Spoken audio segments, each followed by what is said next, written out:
Assalamualaikum warahmatullahi wabarakatuh. Kembali lagi bersama saya Bima Ansari pada mata pelajaran Teknik Gambar Manufaktur. Pada kesempatan kali ini saya akan membahas mengenai materi toleransi gambar teknik mesin. Nah, untuk tujuan pembelajaran kita pada pertemuan kali ini adalah setelah mempelajari materi ini, siswa diharapkan dapat yang pertama memahami pengertian jenis toleransi. Yang kedua, membedakan kondisi toleransi umum, kondisi toleransi khusus, dan toleransi sesuaian.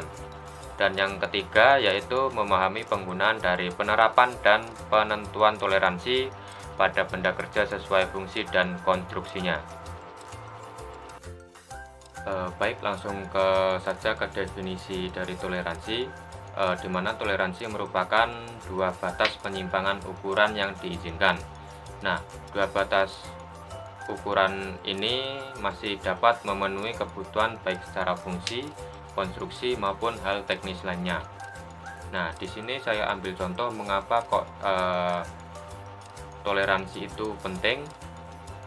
Nah, terkadang jika kita merancang sebuah alat atau mesin dan akan dikerjakan oleh pekerja, nah pekerja tersebut hanya mengerjakan bagian mesin tertentu saja, sedangkan bagian mesin lainnya itu dikerjakan oleh pekerja lain. Namun dari seluruh bagian mesin tersebut harus bisa dirangkai dengan mudah. Oleh karena itu, perlu adanya standarisasi ketepatan ukuran yang harus digunakan dan dipatuhi sebagai pedoman agar bagian-bagian mesin tersebut dapat dirangkai atau bahkan ditukar dengan bagian lain yang sejenis, sehingga mesin yang kita buat itu tidak hanya dapat diproduksi dan di servis pada bengkel kita, namun juga dapat diservis atau diproduksi pada bengkel-bengkel lain. Berikutnya ini merupakan ilustrasi dari poros dan lubang dengan toleransi yang diterapkan. Mungkin bisa diperhatikan pada gambar ini, pada sisi sebelah kiri tersebut merupakan penunjukan dari jenis-jenis toleransi atau istilah toleransi yang terdapat pada lubang, sedangkan yang sebelah kanan itu penunjukan untuk yang poros. Nah, di sini bisa diperhatikan juga terdapat ukuran dasar. Yang dimaksud ukuran dasar ini adalah ukuran diameter tanpa toleransi. Jadi misalkan saya beri contoh dengan diameter 24 plus minus 0,5. Nah, jadi untuk ukuran dasarnya sendiri adalah diameter 24, sedangkan plus minus 0,5 tersebut adalah toleransinya. Nah, selain ukuran dasar, di sini juga ada ukuran minimal dan ukuran diameter maksimal untuk lubang. Nah, sama seperti pada bagian lubang, pada sebelah kanan itu penunjukan untuk yang poros. Di sini juga terdapat ukuran dasar poros, yaitu ukuran asli poros tanpa dikenai toleransi. Juga ada ukuran maksimal, ukuran minimal, penyimpangan bawah, dan penyimpangan atas. Baik, untuk selanjutnya di sini adalah definisi istilah berdasarkan penunjukan pada gambar yang sebelumnya. Yang pertama di sini ada ukuran nominal. Nah, untuk ukuran nominal sendiri adalah ukuran yang dicantumkan pada gambar yang dibaca tanpa toleransi. Jadi pada ukuran nominal ini adalah ukuran asli, seperti pada ukuran dasar yang saya tunjukkan pada gambar sebelumnya.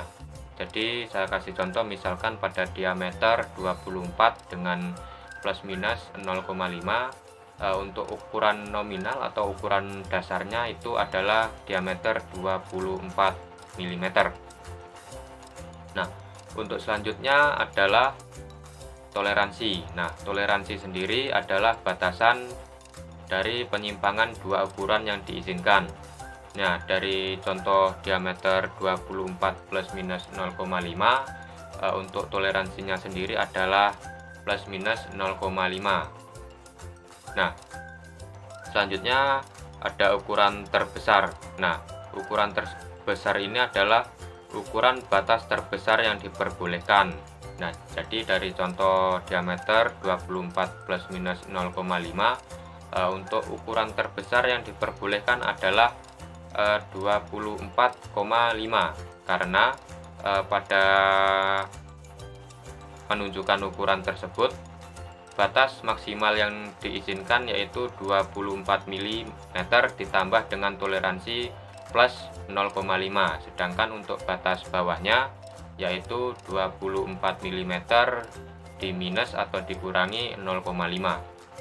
Untuk selanjutnya adalah ukuran terkecil, yaitu ukuran batas terkecil yang diperbolehkan. Nah, jadi sesuai contoh yang sebelumnya, jika 24 plus minus 0,5, jadi untuk ukuran terkecil yang diperbolehkan adalah diameter 24 mm dengan dikurangi 0,5.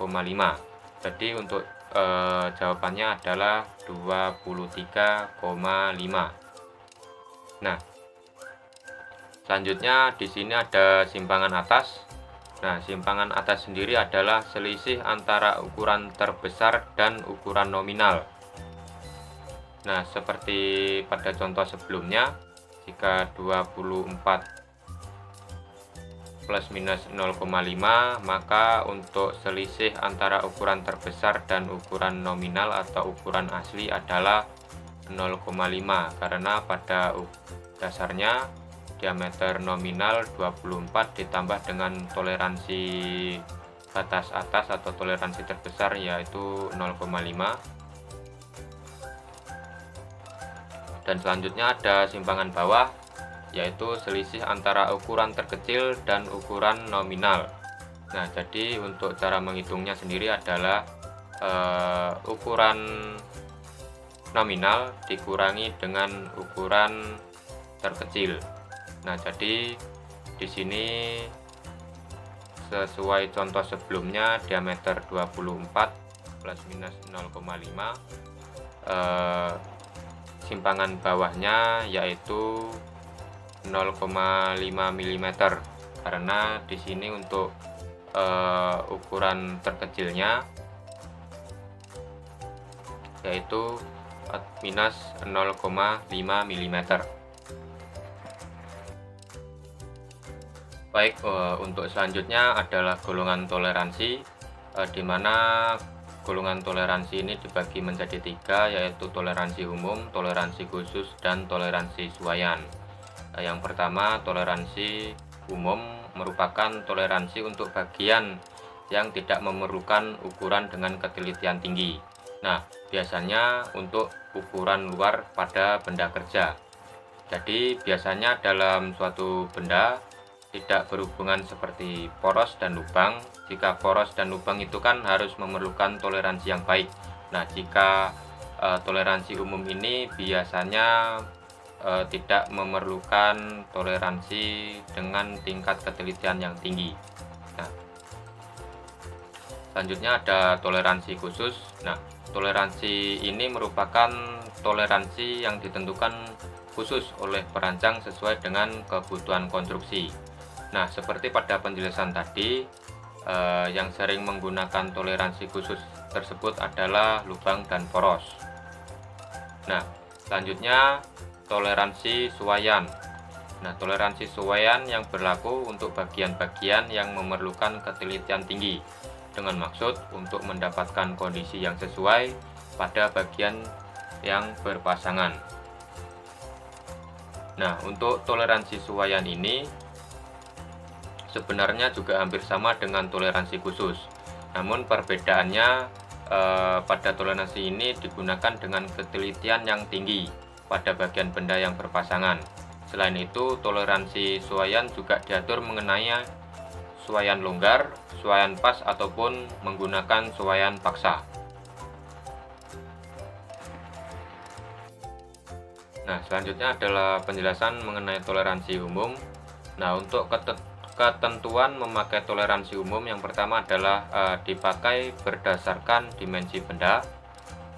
Selanjutnya, setiap penggambaran harus menggunakan toleransi umum. Nah, memperhatikan kemampuan mesin untuk mengerjakan benda tersebut. Nah, di sini artinya kita juga harus memperhatikan dari kemampuan mesin yang akan kita gunakan. Apakah mesin tersebut dapat digunakan untuk ketelitian tinggi atau tidak.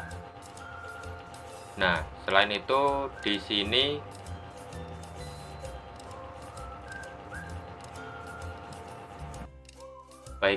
di sini terdapat tabel toleransi umum berdasarkan ISO 2768-1973, di mana pada tabel tersebut terdapat nilai-nilai dari toleransi umum, yang bisa diperhatikan pada sebelah bagian atas itu terdapat dimensi nominal dalam milimeter.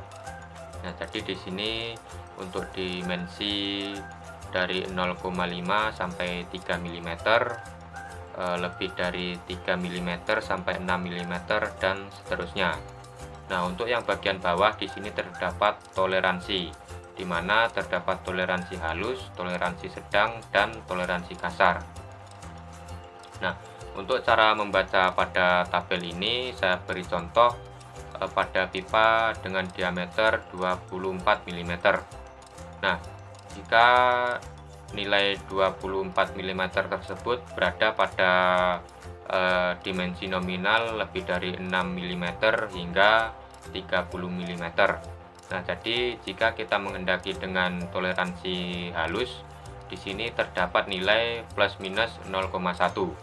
Jadi untuk nilainya sendiri adalah untuk nilai diameter maksimal 24 mm ditambah dengan 0,1 jadi 24,1. Sedangkan untuk diameter minimalnya di sini 24 mm dikurangi 0,1 jadi 23,9. Nah, jika menginginkan dengan toleransi sedang, di sini terdapat plus minus 0,2. Jadi untuk diameter maksimal yang diizinkan yaitu 24,02. Maksud saya 24,2, dan untuk diameter minimal yang diizinkan yaitu 23,8. Nah, selanjutnya di sini juga ada toleransi kasar. Nah, untuk toleransi kasarnya sendiri mungkin dapat dihitung untuk diameter maksimalnya yaitu 24 ditambah 0,5 yaitu 24,5. Untuk diameter minimalnya yaitu 23,5 mm. Baik, pada penggolongan toleransi yang kedua terdapat toleransi khusus. Nah, ketentuan memakai toleransi khusus yang pertama sesuai dengan kebutuhan yang diinginkan. Dan yang kedua berdasarkan hubungan konstruksi. Yang ketiga berdasarkan perhitungan hubungan toleransi yang diinginkan. Nah, jadi seperti contoh pada gambar, ukuran pada lubang diberi keterangan diameter 38 dengan toleransi minus 0,5, maksud saya minus 0,05 dan plus 0,1. Nah, penunjukan keterangan di sini bermaksud memberikan kejelasan untuk tujuan konstruksi dan untuk memberikan kejelasan pada ukuran pasangan yang akan dipakai, seperti akan menggunakan suaian pas, suaian longgar, atau suaian paksa. Dan untuk golongan toleransi yang ketiga adalah toleransi suaian, di mana kondisi toleransi suaian ini dibagi menjadi 3 jenis. Yang pertama ada suaian sesak atau interference atau press fit. Yang kedua ada suaian pas atau transition fit. Dan yang ketiga ada suaian longgar atau clearance fit. Nah, untuk suaian sesak yaitu suaian yang selalu menghasilkan kerapatan atau interference. Daerah toleransi lubang selalu terletak di bawah daerah toleransi poros. Nah, suaian sesak adalah suaian yang jika kita mengambil toleransi terbesar ataupun toleransi terkecil, maka pemasangannya tetap sesak. Jadi memang harus diberikan gaya tambahan seperti dorongan atau pukulan agar benda bisa terpasang dengan sempurna. Yang kedua ada suaian pas atau transition fit. Nah, di sini suaian yang dapat menghasilkan kelonggaran ataupun kerapatan. Daerah toleransi poros berpotongan sebagian atau saling menutupi dengan toleransi lubang.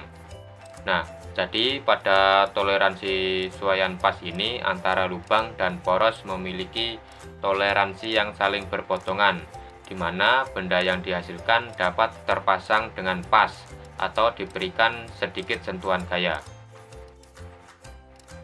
Nah, yang ketiga ada suaian longgar atau clearance fit, yaitu suaian yang selalu menghasilkan kelonggaran atau clearance. Nah, daerah pada suaian ini toleransi lubang selalu terletak di atas daerah toleransi poros. Jadi benda dengan suaian longgar baik menggunakan toleransi terbesar ataupun toleransi terkecil akan selalu menghasilkan kondisi yang longgar. Jadi dalam proses perakitan dapat dilakukan dengan mudah tanpa diberikan gaya tambahan. Baik, di sini ada ilustrasi dari toleransi suaian, di mana yang paling atas di sini adalah suaian longgar, yang tengah ada suaian paksa, dan yang paling bawah adalah suaian pas. Nah, mungkin bisa diperhatikan untuk ilustrasi yang bagian paling atas di sini bisa dilihat ya. Untuk toleransi longgar di sini terlihat pada ukuran poros yang lebih kecil daripada ukuran lubang, sehingga memudahkan dalam proses pemasangan. Jadi untuk proses pemasangannya itu dapat dilakukan dengan mudah tanpa adanya tambahan gaya. Nah, untuk ilustrasi yang bagian tengah di sini adalah ilustrasi untuk suaian paksa. Nah, di sini bisa diperhatikan untuk ukuran poros itu sedikit lebih besar daripada ukuran lubang. Nah, dalam proses penyambungan atau pemasangan daripada suaian paksa ini harus dapat dilakukan dengan berbagai cara. Yang pertama dapat menggunakan daya tambahan, yaitu berupa hentakan atau pukulan, dan ada cara lain yaitu menggunakan pemanfaatan suhu, di mana dalam ada beberapa proses yang mana untuk bagian lubangnya ini dipanaskan sehingga ukuran lubang akan memuai, melebar. Nah, begitu ukurannya memuai atau pas panas-panasnya itu langsung dilakukan penyambungan atau assembly dengan poros. Nah, ada pula metode lain, yaitu untuk porosnya sendiri itu didinginkan. Jadi suhu poros itu didinginkan sehingga ukuran poros mengalami penyusutan. Nah, saat mengalami penyusutan tersebut, poros dipasang dengan lubang atau diassembly, sehingga dalam proses penggabungan atau assembly itu dapat dilakukan dengan mudah. Nah, untuk yang bagian bawah di sini adalah untuk suaian pas. Nah, untuk suaian pas sendiri itu memang dirancang kurang lebih antara ukuran lubang dengan ukuran poros itu hampir sama, sehingga dalam proses pemasangannya itu dapat dipasang dengan mudah ataupun dapat diberikan dengan sedikit tambahan gaya.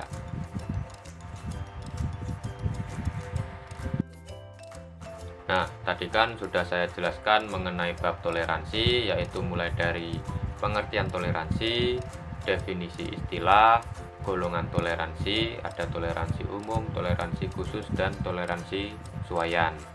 Dan berikutnya ini ada tugas atau soal, di mana dalam tugas ini Anda diminta untuk menentukan nilai dari ukuran nominal, simpangan atas, simpangan bawah, ukuran terbesar dan ukuran terkecil dari dua ukuran yang telah saya berikan atau berdasarkan dua ilustrasi tersebut. Nah, silahkan untuk soal atau tugas ini dikerjakan sebagai bentuk latihan individu. Sekian pembelajaran pada kesempatan kali ini, ada kurang lebihnya mohon maaf. Semoga ilmu yang kita dapat pada proses pembelajaran kali ini dapat bermanfaat. Sekian, wassalamualaikum warahmatullahi wabarakatuh.